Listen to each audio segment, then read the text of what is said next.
एक भारतीय फलंदाज होता. 1958 साली न्यू दिल्लीला वेस्ट इंडिज विरुद्ध त्यांनी पहिल्या डावात शतक ठोकलं. त्यावेळेला वेस्ट इंडिज विरुद्ध शतक ठोकणं ही फार फार मोठी गोष्ट होती.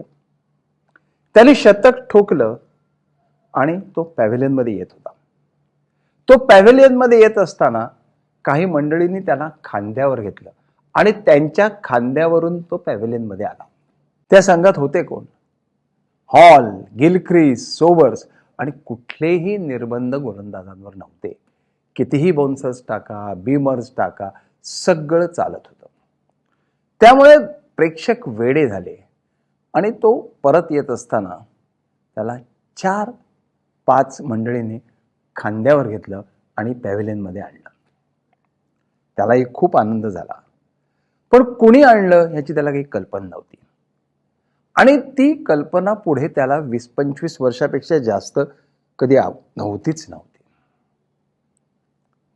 कुणी आणलं हे त्याला जेव्हा कळलं ना, तेव्हा त्याला स्वर्ग दोन बोट उरला. आणि ते कसं घडलं तुम्हाला सांगतो. एक कार्यक्रम मी केला होता. विश्वनाथ आणि गावस्कर यांना 60 वर्ष पूर्ण झाल्यानंतर त्यांच्या फेलिसिटेशनचा कार्यक्रम.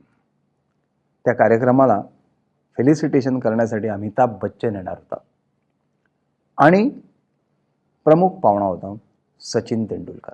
म्हणजे कार्यक्रमाचा ग्लॅमर काय असेल विचार करा. एक मोठा हॉल घेतला होता आणि त्या हॉलमध्ये काही क्रिकेटपटूंना बसवलं होतं आणि अमिताभ बच्चन त्या हॉलमध्ये होता.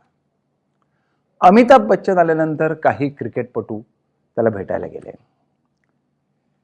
1958 साली शतक ठोकणारा हा खेळाडू त्यांना भेटायला गेला आणि त्यांनी आपलं नाव सांगितलं. तर अमिताभ बच्चननी त्यांना सांगितलं, अरे तुम्ही मला नाव कशाला सांगता, मी तुम्हाला ओळखतो.